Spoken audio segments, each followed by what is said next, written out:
Hello, children. Today we are going to start here with ICSE class 9th. Subject is biology. Chapter is second. The unit of life. Part 1 आप देख चुके हैं. Today we are going to start here with part second. Part 1 में आपने यहाँ तक देखा था क्लोरोप्लास्ट तक. चलिए आज नेक्स्ट करते हैं. So here we are going to start with non-living substances or cell inclusions. So these two are non-living substances, granules and vacuoles. Granules and vacuoles. Right? What are granules? Granules are small particles in the cytoplasm, and such particles are believed to contain food materials such as starch, glycogen and fats. तो बच्चों ये जो granules हैं they are small particles in the cytoplasm. Here these are small particles. They are believe to contain food material such as starch, glycogen and fats को ये अपने आप में समाये हुए होते हैं. They are very small dotted structures. Right. चलिए next is vacuoles. Vacuoles these are certain clear spaces in the cytoplasm. Vacuoles जो हैं ये देखिए यहाँ पर ये वैक्यूल दिखाया है कि these are clear spaces in the cytoplasm. ये जो है आपका साइटोप्लाज्म है आउटर में, ये देखिए ये सारा, इसके अंदर ये जो ब्लू सा स्पेस जो क्लियर नज़र आ रहा है दैट इज वैक्यूल्स. ठीक है बच्चों. वैक्यूल्स में होता क्या है कि they are filled with water and various substances in the solution. मतलब पानी होता है और कुछ जो सॉल्यूशन फॉर्म में अदर सब्सटेंसेस होते हैं.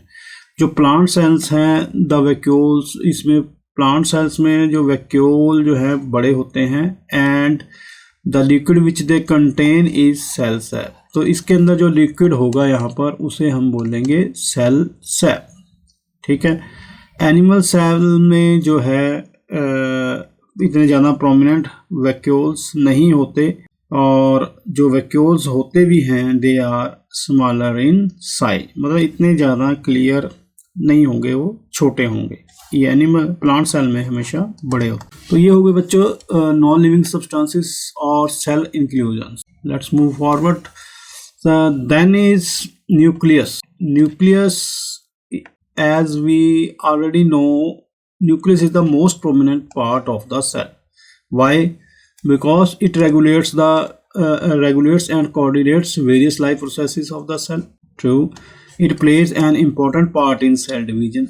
Cell division में भी इसका बहुत important part रहता है. And it contains factors or genes which determine our heredity. Right? So due to these three important factors, it is very important part of the cell. Nucleus के बारे में आगे पढ़ते हैं. Nucleus is a small spherical mass located somewhat in the center of the cytoplasm. जो nucleus है ये देखिए सेल, इसमें जो है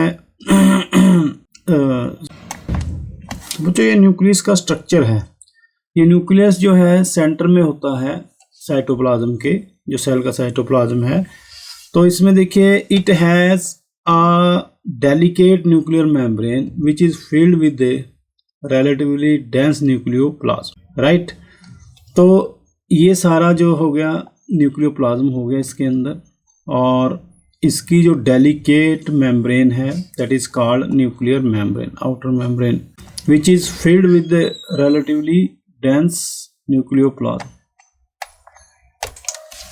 तो इस न्यूक्लियोप्लाज्म में बच्चों there are thread like structures, they are called chromatin fibres. Figure में देखिए जो थ्रेड्स हमें नज़र आ रहे हैं ये क्रोमेटिन नेटवर्क है. Chromatin network, they are individually called chromatin fibres. ठीक है. ड्यूरिंग सेल डिवीजन, तो इनका काम क्या होता है क्रोमेटिन फाइबर्स का, कि during cell division the chromatin fibres become thick and ribbon like.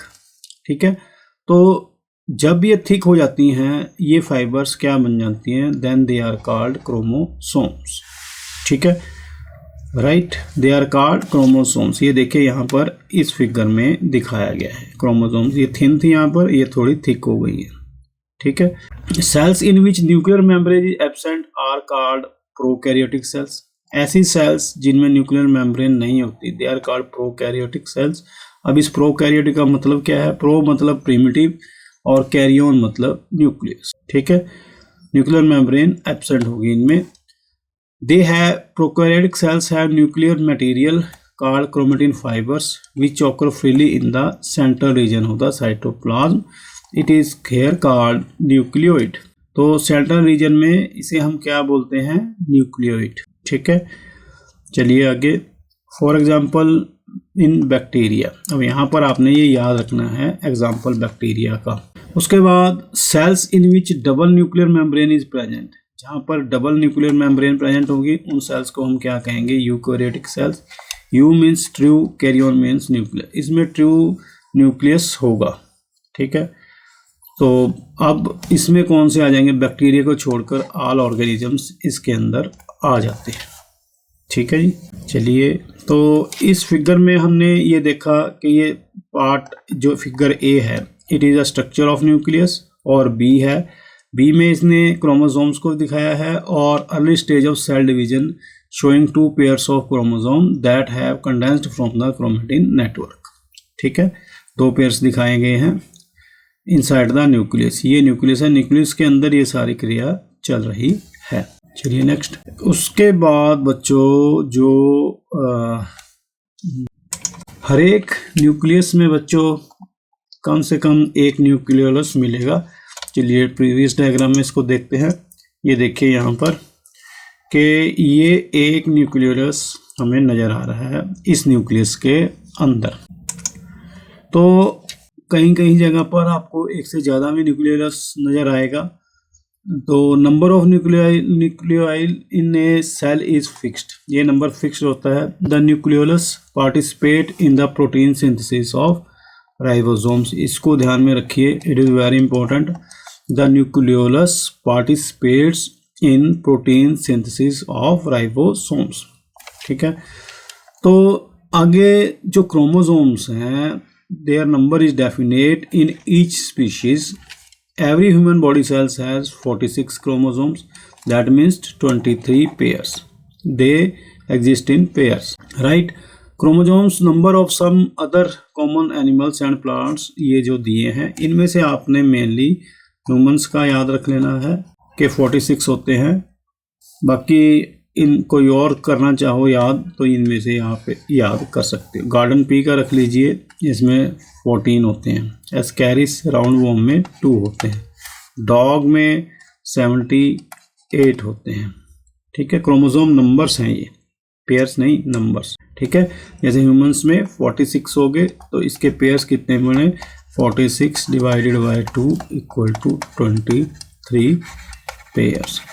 इसी तरह इन सबको 2 से डिवाइड कर लीजिए, वो आपको पेयर मिल जाएंगे। इंसेक्ट्स में बहुत ज़्यादा होते हैं, 1000। चलिए नेक्स्ट है बच्चों दो क्रोमोसोम्स हैं, इनका मेन फंक्शन क्या है?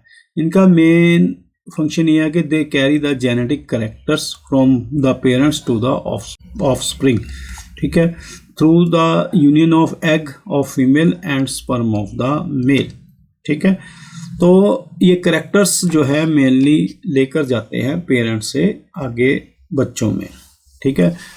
They are made up of chromatin which is composed, ये हमने पीछे देखा ही है, which is composed of hereditary units.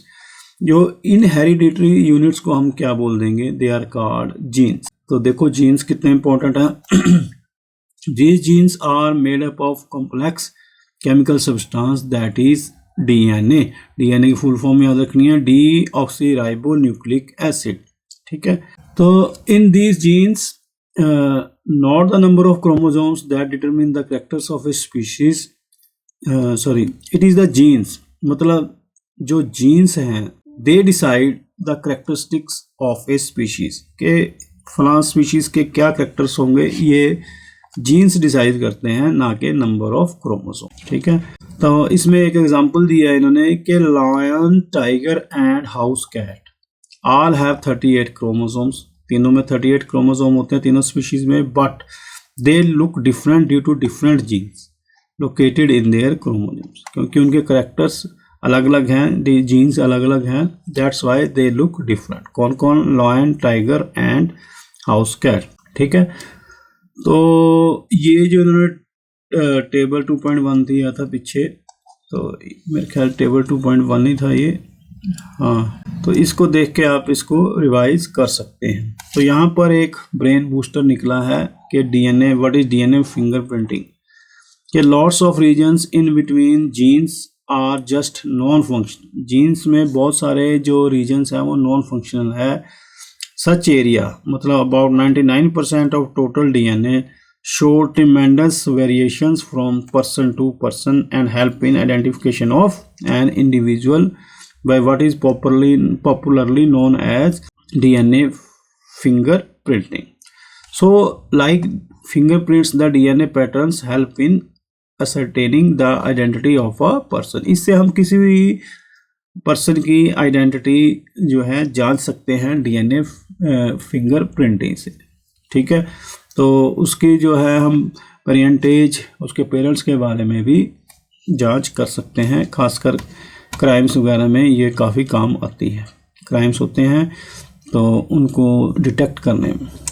तो चलिए बच्चों, हाँ, तो टेबल 2.1 था, ये आ गया जो पीछे बता रहे थे हम कि parts of cells, their main characteristics and chief functions. ठीक है, ये अलग अलग पार्ट्स दिए हैं, उनके कैरेक्टर्स दिए हैं और मेन फंक्शन दिए हैं। तो सबसे पहला जो पार्ट है बच्चों वो दैट इज सेल वॉल। तो सेल वॉल जैसा कि हमने पीछे पढ़ा कि it is present only in the plant cells, ये हो गई सेल वॉल। ठीक है, आउटर का जो है लेयर, और it is the main characters क्या हो गए, it is the outer most in plants. ठीक है, नॉन लिविंग है, रिजिड है, सख्त होती है, फ्रीली परमिएबल है, ये भी पढ़ा हमने। It is mainly composed of cellulose. ठीक है, इसके मेन फंक्शंस क्या हो गए कि क्योंकि हार्ड है तो give rigidity and support and shape to the plant cell, allow substances, क्योंकि ये परमिएबल है फ्रीली, तो allow substances in solution to enter and leave the cell without any hindrance and it provides protection. ठीक है बच्चों, उसके बाद आ जाओ प्लाज्मा मेम्ब्रेन। सो इस प्लाज्मा मेम्ब्रेन को हम, जो कि यहाँ पे दिखाया है इन्होंने, इसको हम सेल मेम्ब्रेन भी बोल देते हैं। ऐसा इसका स्ट्रक्चर होता है कि इट इज़, यहाँ पर जो सेल वॉल थी प्लांट्स में, यहाँ पर एनिमल में क्या है, आउटर मोस्ट लेयर क्या होगी हमारी, plasma membranes. It lies next to the cell wall in plant cells. अब प्लांट सेल में next to the cell wall आएगी। ठीक है, ऊपर वाली सेल वॉल के। It is very thin flexible living membrane है।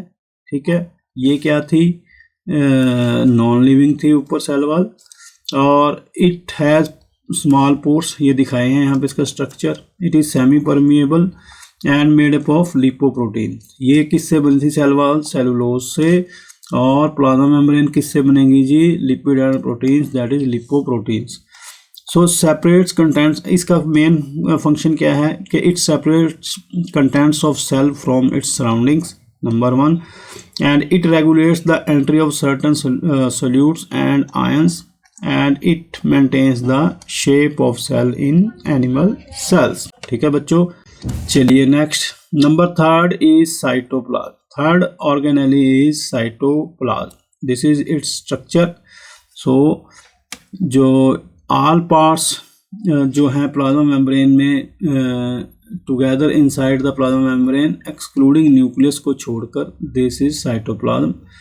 It is a mixture of water and soluble inorganic and organic compounds and various organelles जो है इसके अंदर आपको मिलेंगे। तो इसका मेन फंक्शन क्या हो गया कि सबसे पहला तो यही हो गया कि डिफरेंट ऑर्गेनेल्स होते हैं इसके अंदर, different organelles contained in it, they perform different functions. दूसरा हो गया जो सभी मेटाबॉलिक एक्टिविटीज़ होंगी इसके अंदर, क्योंकि सारे सेल ऑर्गेनेल्स यहाँ पर ही प्रेजेंट हैं, और जो medium for initial steps of respiration. ठीक है, मतलब जो स्टेप है रेस्पिरेशन का वो यहाँ पर ऑकर होता है। वो क्या है कि सबसे पहले पायरुविक एसिड की प्रोडक्शन यहीं पर होती है। ठीक है, एनारोबिक रेस्पिरेशन। ठीक है जी, उसके बाद चलिए बच्चों, अनदर वेरी इम्पोर्टेंट जो है एंडोप्लाज्मिक रेटिकुलम, और इसे हम ER भी बोल देते हैं, E for endoplasmic, R for reticulum. So ये जैसे कि आपको नेटवर्क लग रहा है, डॉटेड स्ट्रक्चर लग रहा है, ये नेटवर्क लग रहा है। It is an irregular network of double membrane tubules, tubules होते हैं ये सारे tube like structures, they are double membrane. It is continuous with the plasma membrane on the outside and the nuclear membrane on the inside। ठीक है, outside में plasma membrane के साथ जुड़ी है और इनसाइड में ये जो है न्यूक्लियर मेम्ब्रेन में। ये जो है स्मूथ और रफ हो सकती है, पीछे ही पढ़ा है हमने इसको कि मतलब आरबीसी अटैच्ड हैं या नहीं, अटैच्ड नहीं है तो स्मूथ है, अटैच्ड हैं तो ये रफ हो जाएगी। ये देखिए टोटल स्ट्रक्चर्स। सो इसका मेन फंक्शन क्या है कि ये इज सपोर्ट का काम करती है, फ्रेमवर्क है सपोर्ट का, और प्रोटीन और फैट्स की सिंथेसिस होती है यहाँ पर, और आगे ट्रांसपोर्ट भी होती है। चलिए next, another part important, most important, that is mitochondria. ये देखिए यहाँ पर इसका स्ट्रक्चर नजर आया है कि they have many shapes but usually they are sausage like. तो डबल बाल्ड होते हैं, इनर वाल थ्रोन इनटू फोल्ड्स। इनर वाल जो है इनकी फोल्ड्स में होती है, जैसे यहाँ पर ये दिखाया है बच्चों के क्रिस्टी की वजह से। इनर फोल्ड को क्या बोलते हैं इसके, क्रिस्टी। इनका जो अपना DNA होता है माइटोकॉन्ड्रिया का, containing several genes, they also contain their own ribosomes. इनके अपने राइबोसोम्स भी होते हैं। मेन काम क्या होगा इनका, देयर मेन काम is release of energy from pyruvic acid produced in cytoplasm in the form of ATP। ATP हो गया एडिनोसिन ट्राइफॉस्फेट। ठीक है, सो ये जो है मेनली सेलुलर जो एरोबिक रेस्पिरेशन की साइट है, और यहाँ पर जो है एनर्जी स्टोर होती है। और अगला काम क्या है इनका, synthesis of respiratory enzymes. Respiratory enzymes को भी ये सिंथेसाइज करती हैं। चलिए next, another important part that is Golgi apparatus और Golgi apparatus in animal cells, और प्लांट सेल्स में बोल देते हैं इसको डिक्टियोसोम्स। ठीक है, तो इनका जो मेन कैरेक्टरिस्टिक्स क्या है बच्चों कि they stacks of flattened membrane sacs, they are stacks of flattened membrane sacs, मतलब इकट्ठे जो होते हैं इसको ग्रुप को। दे कंसिस्ट ऑफ ट्यूब्यूल्स, जो जिनको हम सिस्टर्ने भी बोल देते हैं, वेसिकल्स एंड वैक्यूल्स। ठीक है, मेन फंक्शन क्या है इनका कि मेन क्या है कि एंजाइम और हार्मोन्स को ये सिंथेसाइज और सिक्रीट करते हैं। ठीक है, तो they form acrosome of sperm only in animals and human beings. Acrosome of sperm is formed in Golgi apparatus. यहाँ पे इसको याद रख लेना बच्चों, 1 नंबर के लिए आ सकता है question. Next is ribosomes. Ribosomes ये देखिए डॉटेड स्ट्रक्चर जो लगे हैं कि they are small granules either scattered in the cytoplasm और attached to the outside of endoplasmic reticulum और ER। They are single walled dense spherical bodies composed mainly इनमें RNA मिलता है, राइबोज न्यूक्लिक एसिड। ठीक है, तो क्योंकि न्यूक्लिक एसिड है तो मेन काम इनका जो है प्रोटीन सिंथेसिस का होगा, इसको याद रखना, इट इज़ वेरी इंपॉर्टेंट। एक ही काम है इनका राइबोसोम्स का, दैट इज़ प्रोटीन सिंथेसिस। उसके बाद चलते हैं बच्चों लाइसोसोम्स के ऊपर के दे आर मेम्ब्रेनस सैक्स। ये देखिए मेम्ब्रेनस नज़र आ रही है इनके, budded off from the Golgi bodies. They contain 40 different types of enzymes होते हैं इसमें लाइसोसोम्स में। तो मेन फंक्शन क्या है कि इंट्रासेलुलर डाइजेशन में हेल्प करते हैं। They destroy foreign substances, very important function कि when the cell is old और इंजर्ड, जो सेल ओल्ड हो गई है या रप्चर हो गई है, टूट फूट गई है, these rapidly destroy organelles hence called they are, पहले बताया मैंने, सुसाइड बैग और suicidal bags. They digest cartilages during formation of bone. Cartilage को ये डाइजेस्ट करते हैं फॉर्मेशन ऑफ बोन के दौरान।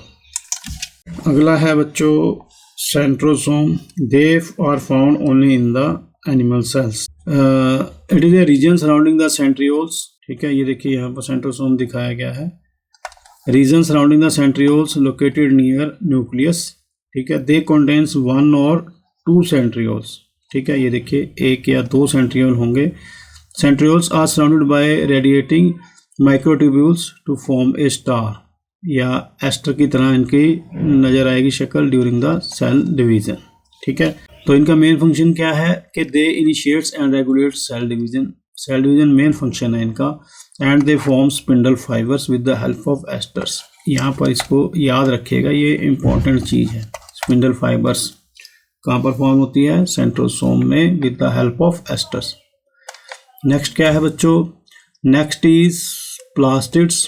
प्लास्टिड्स मिलते हैं हमें सिर्फ प्लांट सेल्स में। ये देखिए यहाँ पर कि they are of several kind, most common ones are chloroplast containing the green pigment. Chloroplast green pigment आपको पता ही है, they are most common of plastids.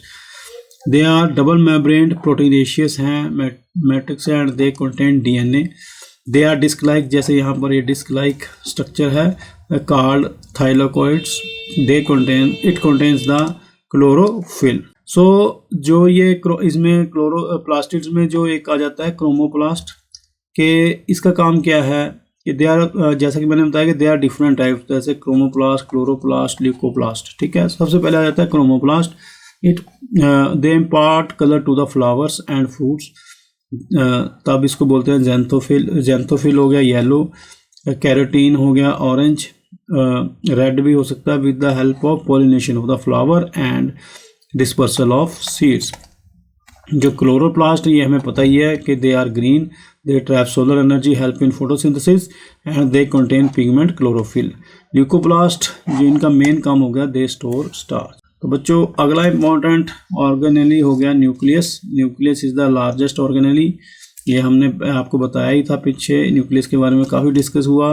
It is mostly spherical and dense होता है, और न्यूक्लियर मेम्ब्रेन विद पोर्स, इसमें होती है nuclear membrane with pores to allow substances to enter and leave, ठीक है। और it contains network of thread like structure, they are called chromatin fibres which contain DNA and helps in hereditary. It regulate, इसका main function cell division, cell function, regulates the cell functions. It remove the cell dies, if removed the cell dies, कि अगर इसको remove कर दिया जाए तो cell जो है मर जाएगी, खत्म हो जाएगी। And they contain chromosomes, they are bearers of genes, जैसा कि पहले भी बताया, and the control hereditary characters. तो चलिए आगे, नेक्स्ट वन इज बच्चों न्यूक्लियोलस। तो ये न्यूक्लियोलस हो गया कि एक, जैसा कि पहले भी बताया था कि एक से ज़्यादा round shaped structures present inside nucleus, they are inside nucleus. इनकी खास बात यह है, एक भी हो सकते हैं, ज़्यादा भी हो सकते हैं। मेन फंक्शन क्या है इनका? They produce ribosomes, they participate in protein synthesis by forming and storing RNA, they dictates ribosomes to synthesize protein. अगला है बच्चों क्रोमेटिन फाइबर्स, ये जो मिलती हैं the network of resting stage of the nucleus condenses into the chromosomes during the cell division. इनका जो network है, जैसा कि मैंने पीछे बताया, they are made up of DNA threads. So chromosomes का मेन फंक्शन क्या है कि दे कैरी हेरिडिटरी इंफॉर्मेशन और the genes from parents to the offspring. चलिए नेक्स्ट आर वैक्यूल्स। तो वैक्यूल्स यहाँ पे जैसे इसकी शेप दिखाई है कि they are clear spaces with water और अदर सब्सटेंसेस इन सोल्यूशन। इनमें वाटर मिलेगा या अदर सब्सटेंसेस मिलेंगे। Plant cells have larger vacuoles while the animal cells have smaller ones. They are covered by a covering called tonoplast. Important है, ये आ सकता है। इनका main function, they store water and other substances like food and waste products. They give turgidity to the plant cells by pressing against the cell wall, and they contain pigments like anthocyanin. Granules बच्चों, ये जैसे पहले बताया था, छोटे छोटे dotted structure हैं। They are small particles, they contain starch in plants and glycogen animal cells and fat containing granules which serve as food for the cell. चलिए नेक्स्ट, तो अब हम करेंगे डिटेल में the plant and animal cells, ठीक है। Structure के the basic structure जो दोनों का है, एनिमल और प्लांट सेल का सेम है। both contain the cell membrane, cytoplasm, nucleus, endoplasmic reticulum, Golgi bodies, mitochondria, ribosomes. However, there are important differences between the two. ठीक है, these differences are shown in figure 2.6. तो ये जो पीछे हमने की थी 2.6 में और जो बताया था आपको वहाँ पर हैं, और कुछ डिफरेंसेस जो हैं यहाँ पर हैं इस फिगर 2.9 में। ठीक है, 2.9 में। तो ये हो गई एनिमल सेल्स एंड जो जनरलाइज्ड एनिमल सेल है, जैसे कि ये पार्ट्स सेल ऑर्गेनेल्स आपको बता दिए मैंने, ये इनकी शेप है। और अगला जो है बी, ये हो गया जनरलाइज्ड प्लांट सेल और ये होगी बैक्टीरियल सेल। ठीक है, ये वाले। ठीक है बच्चों, तो डिफरेंसेस ये दिए हैं कि जो plant cell wall, definite cell wall made up of cellulose है, यहाँ पे होती नहीं है एनिमल सेल्स में। सेंट्रोसोम इज नॉट प्रेजेंट, इसमें प्रेजेंट होता है, यहाँ पे प्रेजेंट है। वैक्यूल्स आर प्रोमिनेंट वन और मोर कंसर्न विद एक्सक्रीशन और सिक्रीशन, यहाँ पर छोटे होते हैं वैक्यूल, जैसा मैंने पहले बताया था। Plastid they contain plastid, they do not contain plastid. ठीक है, तो क्वांटिटेटिव डिफरेंसेस में आ जाएगा बच्चों के साइज जो है इनका usually larger with distinct outlines, इनका जो एनिमल सेल्स का वो स्मॉल होता है with less distinct boundaries, clear नहीं होती इस पे। साइटोप्लाज्म जो है डेंस नहीं होता, डेंस होता है, और यहाँ पर मोर ग्रेन्यूल्स मिलते हैं। Arrangement of cytoplasm, only a thin lining of cytoplasm mostly push to the periphery, whereas in animal cells cytoplasm fills almost the entire cell। तो ये बच्चों स्ट्रक्चर है, ये आप बना के देख सकते हैं, इजी है, इसमें कोई प्रॉब्लम नहीं है। ठीक है, तो करिए इसको प्रैक्टिस। चलिए नेक्स्ट, उसके बाद आ जाता है बच्चों के protoplasm. What is protoplasm? Protoplasm is an important part of cell के जो साइटोप्लाज्म प्लस न्यूक्लियस को मिलाकर जो चीज़ मिलती है उसे हम बोल देते हैं प्रोटोप्लाज्म। के जो प्रोटोप्लाज्म है पहले काफ़ी टाइम तक इस शब्द का यूज़ होता रहा, पर इसका मतलब क्या था कि living substances in an organism. So ये जो लिविंग सब्सटेंस और the protoplasm is contained in the cells. The protoplasm जो है एक translucent fluid, somewhat colourless, greyish और ब्राउनिश भी हो सकता है। मेनली क्या है, यहाँ पर इसकी डेफिनेशन दी है, it is the total living substance of a cell that is the cytoplasm and the nucleus. कि साइटोप्लाज्म और न्यूक्लियस को जो भी लिविंग बनाकर जो भी लिविंग सब्सटेंस है सेल का उसे बोल देते हैं हम प्रोटोप्लाज्म। सो इसकी कंपोजिशन क्या है, केमिकल कंपोजिशन, ये जो है it is very complex, it varies from one cell to another. ठीक है, कुछ कॉमन एलिमेंट्स हैं इसके अंदर such as carbon, hydrogen, oxygen, nitrogen, sulfur, iron, phosphorus are the same in all cells। ये सभी सेल्स में मिलेंगे। These elements are in the form of specific compounds such as water, proteins, carbohydrates, fats और mineral salts के रूप में मिलते हैं। It is important है, इसको ध्यान रखना कि it is also true that it is possible to make an accurate chemical analysis of protoplasm की अभी तक जो है accurate chemical analysis नहीं बनी है, because it's easy to protoplasm as soon as it is removed from the organism। जैसे इसको ऑर्गेनिज्म से हटाया जाता है तो ये डेड हो जाता है, सीज हो जाता है। तो चलिए सेल का जो इतना सारा पढ़ने के बाद हम इस पर पहुंचे हैं कि the cell is the basic structural building block of living organism that is consisting of protoplasm, living substance enclosed by cell membrane with an additional cell wall in plant cells and having a nucleus membrane or without। तो ये animal और plant दोनों के लिए common जो है बन गई। ठीक है, डेफिनेशन इसकी। तो चलिए आगे शुरू करते हैं बच्चों। Prokaryotic and eukaryotic cells. Prokaryotic मतलब जैसे प्रो का मतलब हो गया अर्ली, कैरियन मतलब न्यूक्लियस, के it refers to the cells containing the primitive nucleus such as in bacteria and in eukaryotes में क्या हो गया, ट्रू न्यूक्लियस हो गया, meaning cells with perfectly formed nucleus, जैसा कि प्लांट्स और एनिमल्स में होता है। ठीक है, तो ये जो क्लासिफिकेशन का जो पहला स्टेप था बच्चों, वो बना ये कि this type of nuclear difference is the first basis of classification of organisms, the earliest type prokaryotes and the subsequent advance type जो है eukaryotes.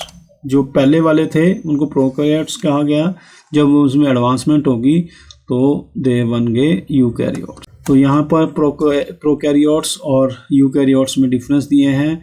Nucleus is not well defined in, nucleoid होता है इसमें, और यूकैरियोट में इसमें तो हमें पता है कि वेल डिफाइंड न्यूक्लियस होता है with nuclear membrane. A single length of only deoxyribonucleic acid DNA present, several lengths of genetic material that is chromosomes containing DNA bound and DNA के छल्ले होते हैं यहाँ पर, and they certain proteins भी होते हैं इसमें।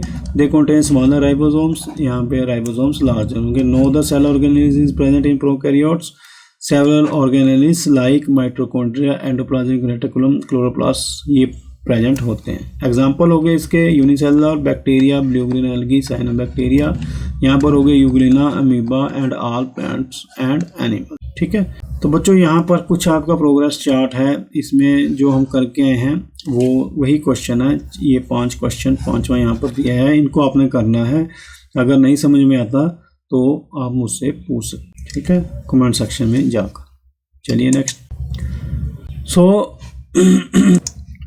तो बच्चों, every activity of a living organism is the outcome of the cellular activity, कि हमारी जो भी एक्टिविटी हम करते हैं वो किसका आउटकम है, कि हमारी जो सेल्स एक्टिव रहेंगी, एक्टिविटी करेंगी, तो तभी हम सारे फंक्शंस परफॉर्म कर पाते हैं। ठीक है, एनर्जेटिक रहेंगे। ठीक है, तो ये हमारी सेल्स की वजह से ही है। ठीक है, तो इसमें कुछ इसी पैरा में इन्होंने कुछ एग्जाम्पल दिए हैं कि सबसे पहला देखिए क्या है कि all organisms grow due to the growth in size and increase in the number of cells, such growth is the production of more body substance and cell substance. तो इसका मतलब क्या है बच्चों कि जब हम छोटे होते हैं तो बच्चे होते हैं तो हमारी सेल्स ग्रो करने लगती हैं, फिर हम जवान हो जाते हैं, ताकतवर हो जाते हैं, फिर बुढ़ापे में वही सेल्स जो है डाई होने लगती हैं, कम होने लगती हैं, और फिर हम जो है हमारी डेथ हो जाती है। ठीक है, तो उसके बाद जब तक हमारा शरीर जवान रहता है तो हमारी सेल्स जो है रीजनरेट करती रहती हैं, मेटाबॉलिज्म ठीक रहता है बॉडी का, तो हमारा शरीर चलता रहता है। जैसे ये कमज़ोर होता है तो सेल्स की रिपेयर जो है कम हो जाती है, तो सेल डिविजन्स ज़्यादा होती हैं। ठीक है, यहाँ पर इन्होंने एग्जांपल दिया है कि रिपेयर ऑफ एन इंजरी और रीजनरेशन ऑफ लॉस्ट पार्ट, मतलब जैसे कि लिजर्ड की आपने देखी होगी छिपकली की पूंछ, वो टूट जाती है, फिर बाद में थोड़े टाइम बाद वो रीजनरेट भी हो जाती है। ठीक है, तो ऐसे ही जो हमारी बॉडी है, बॉडी की मूवमेंट है, चलते फिरते हैं, दौड़ते हैं, एक्सरसाइज करते हैं, it is due to the contractile movement of the cells और the cellular parts. For example animals walk, run, birds fly, dropping of leaves, century plant, जो प्लांट्स गिरते हैं अपने, जो पतझड़ में पत्ते झड़ जाते हैं, ऐसी जो जड़ें हैं मुड़ जाती हैं या टहनियाँ मुड़ जाती हैं ड्यू टू टुवार्ड्स वाटर और gravity, these are all movements show the cellular activity. ठीक है, ऐसे ही जो फोटोसिंथेसिस के दौरान जो स्टोमेटा जो है क्लोज होते हैं, ओपन होते हैं। ठीक है, नाइट में लीव्स के स्टोमेटा बंद हो जाते हैं, पेटल्स के, फ्लावर के पेटल्स जो है वो खुल जाते हैं दिन में। ठीक है, तो ये सारी मूवमेंट क्या शो करती है, सेलुलर एक्टिविटी। ऐसे ही फीडिंग एंड न्यूट्रिशन में, ठीक है, तो हम सेलुलर एक्टिविटी की उससे करते हैं। जो हमारा एक्स्ट्रा फूड है वो फैट के रूप में सेल्स में स्टार्ट हो जाता है, fat cells and glycogen in liver cells. ठीक है, तो जवानी में यही चीज़ हमें ज़रूरत होती है इन चीज़ों की, बुढ़ापे में यही चीज़ जो है एक्सेस हो जाए तो ये बीमारी का कारण बन जाते हैं। सेल्स एक्टिव रहेंगी, चलती रहेंगी, तो हमारे ब्लड में सर्कुलेशन ऑफ ब्लड बनी रहेगी, मूवमेंट ऑफ फ्लूइड्स रहेगी एक पार्ट से दूसरे पार्ट तक, मसल्स की कॉन्ट्रैक्शन ऑफ मसल रहेगी, तो वो उसको जो है जो एनर्जी को एग्जॉस्ट करती रहेंगी ऐसे हार्ट तक जो है ब्लड पहुंचता रहेगा, हार्ट पंप कर कर दूसरे प्लेसेस तक हमारे जो शरीर में पहुंचाता रहेगा। तो ऐसे ही रेस्पिरेशन में गैसेस जो हैं ट्रांसपोर्टेड होती हैं हमारे लंग्स से दूसरे पार्ट्स तक, ऑक्सीजन जाती है ब्लड सेल्स के थ्रू। तो बॉडी जो है हमारी सेल्स एक्टिव हैं तो हमारी बॉडी को वो है फॉरेन जो है पार्टिकल से बचाती रहेंगी। हमारी WBC एक्टिवली काम करेंगी तो हमें बीमार होने से, जर्म से बचाती रहेंगी। ठीक है, चलिए नेक्स्ट के जो ये हम सुनना, बोलना, स्मेल करना, टेस्ट करना, फील करना, ये सारी सेंसेशन हमारी जो है जैसे बॉडी पेन हो गया, हीट हो गया, कोल्ड हो गया, सेंसरी सेल्स हमारी एक्टिव रहती हैं। तो ऐसे ही हमारी जो मेमोरी कैपेसिटी है जो इनको सॉल्व करती रहती है। ठीक है, जैसे ही हीट रेगुलेशन, जैसे हमें बुखार हो गया तो हम उसको ठंडा करते हैं। ठीक है, तो ऐसे ही बुखार को उतारते हैं, ठंडे पानी की पट्टियाँ रखते हैं। पसीना आता है तो जो पसीना आता है, जैसे पैरासीटामोल वगैरह ली, पसीना आया तो हमारा बुखार जो है ठीक होता जाता है। तो ऐसे ही रिप्रोडक्शन में हमारी सेल्स जो है they produce their young ones.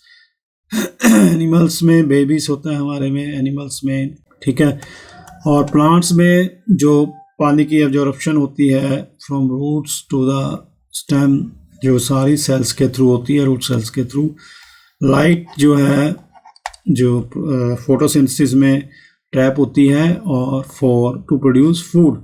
Flowers जो है इंसेक्ट्स को अट्रैक्ट करते हैं, colour content in their cells. ठीक है, so mango produces mango, hen produces egg. ये सारी चीज़ें क्या है, दीज आर सेलुलर एक्टिविटीज़। तो इसका मतलब क्या है बच्चों, ये इसका सार दिया है कि there is not a single activity in the body of an organism which is not carried out by the cells, but cells of course are specialised for particular functions. तो ये सारा चैप्टर जो था हमारा सेल के बारे में था। सेल के बिना हम कुछ भी नहीं है। ठीक है, यहाँ पर थोड़ी एक्स्ट्रा इन्फॉर्मेशन दिया बच्चों स्टेम सेल्स के बारे में कि जो स्टेम सेल जो आजकल हम सुनते भी रहते हैं मेडिकल साइंस में, तो इसका मतलब क्या है। स्टेम सेल करते रहते हैं कि stem cell is the undifferentiated cell in the embryo of or adult which can undergo unlimited divisions and can give rise to one or several different cell types. तो ये they are broadly classified into two categories. Number 1 हो गया इनका embryonic stem cells. They up to certain stage every embryonic cell can develop into any tissue. ठीक है, that is they may restore a damaged heart. ठीक है, tissue specific stem cells होगी कि the embryonic cells reach a stage when they become destined to form particular tissue such as nerve or blood tissue, although not yet differentiated. For example, bone marrow in the long bones contains hematopoietic stem cells which can give rise to only the blood cell. उसके बाद induced pluripotent stem sales हो गया जिनको हम iPS sales भी बोल देते हैं कि according to some new researchers differentiated mature cells like ordinary human skin cells can be transformed into pluripotent stem cells by using certain chemicals.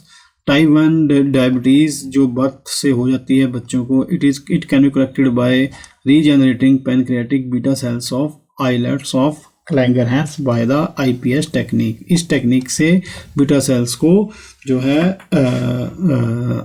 Regenerate कर सकते हैं. जो ये वर्ड है stem has numerous meanings, one of which is a line of ancestry और to make headway. ठीक है, it is this aspect that is highlighting in the stem sales के स्टेम सेल में अगर शुरू में ही कोई रोग पता चल जाए तो आप उसको रीजेनरेट करवा कर ठीक कर सकते हैं. तो ये देखिए इन्होंने एग्जांपल दिया है कि a 9-year-old girl Thamira from Chennai was cured of a serious genetic blood disease thalassemia से इसको जो है क्योर किया गया through the stem cells taken from the umbilical cord during the birth of a 9-year younger brother. मतलब इस younger brother से इनको जो है उसके जन्म पे तो अम्बिलिकल कॉर्ड से जो है स्टेम सेल्स को लिया गया और इसके थैलेसीमिया को ठीक किया गया किसके, थमीरा के. ठीक है, तो ऐसे ही जो आपको पता होगा कि जिनको थैलेसीमिया यानी ब्लड कैंसर हो जाता है, उनको जो है ब्लड रेगुलरली जो है ब्लड अपना चेंज करवाना पड़ता है, ब्लड ट्रांसफ्यूजन करवानी पड़ती है। अगर शुरू में ही पता चल जाए तो जैसे इसका थैलेसीमिया को क्योर किया वैसे क्योर किया जा सकता है। तो बच्चों ये था आपका चैप्टर सेल का, द यूनिट ऑफ लाइफ। ठीक है, तो ये चैप्टर मैंने पूरा आपको कंसेप्ट बता दिए हैं यहाँ पर।